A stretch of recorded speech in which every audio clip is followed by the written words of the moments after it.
Stage 3 of the process involves leveling this item up that we just did all the transfers.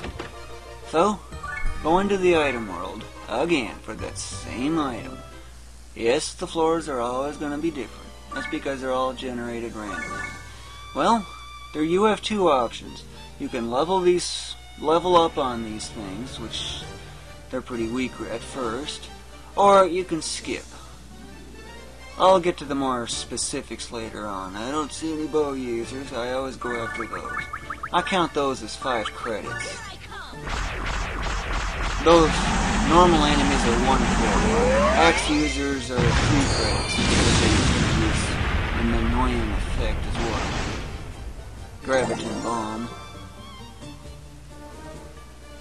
Magic users count as 2 credits because they just waste time casting spells that are essentially worthless.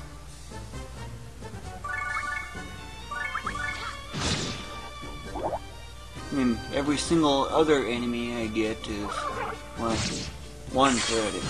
Like that, that one's 1. I go after whichever gives the most credits.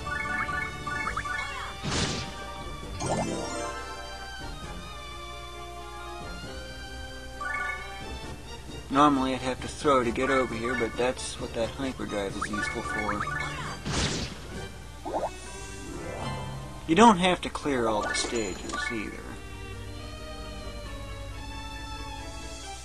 But I usually prefer to do that.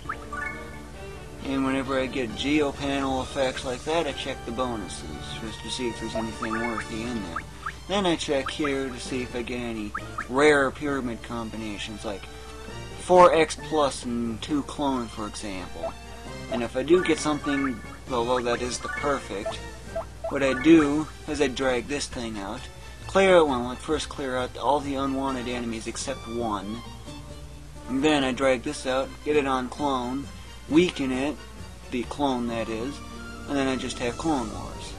This thing is helping so much with it. It's really worked.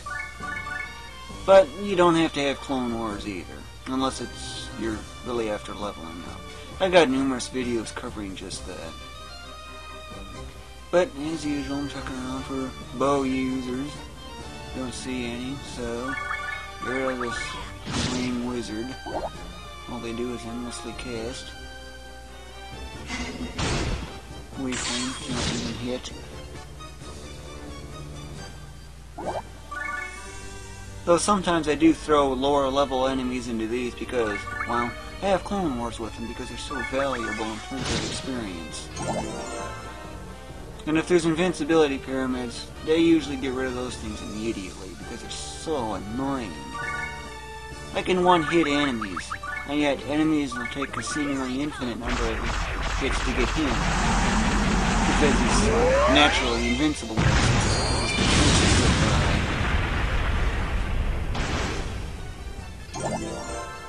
If you know what I mean, right? They have a hard time hitting, too.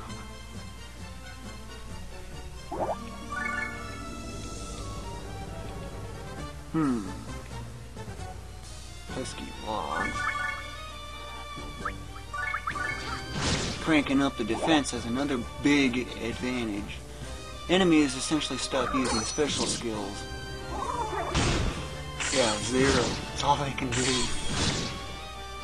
It's either miss or 0, even for the item god 2, as you saw in a previous video.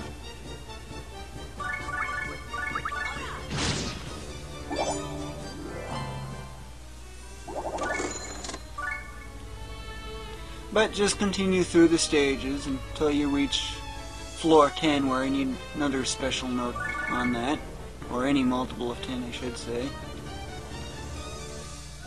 Magic user, another magic user. Okay, guess I get rid of you. You're isolated. Enemy boost I actually don't even care about. Even times 3. It's times 4.5 and better, that's when I start having concern over them.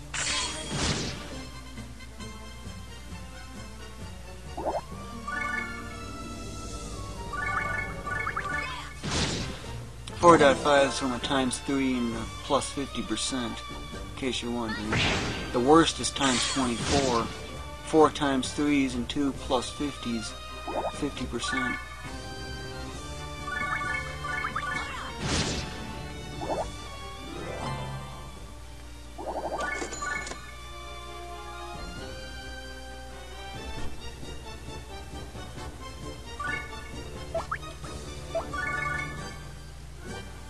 Okay, checking for bow users again.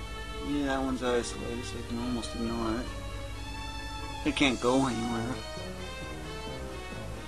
Okay, magic user, 903, no, too weak.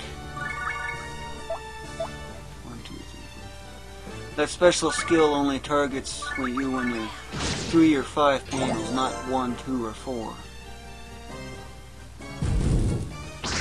Team attacks are time wasters.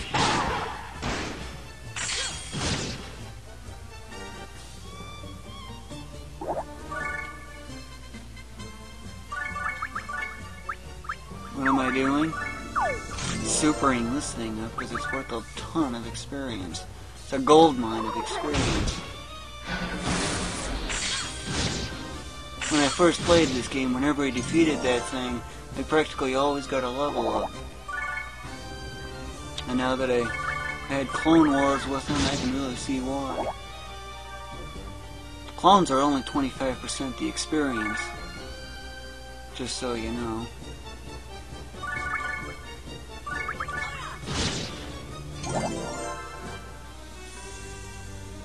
But even then, it's still a monstrous 16.8 million for a level 9999 Argus as a clone.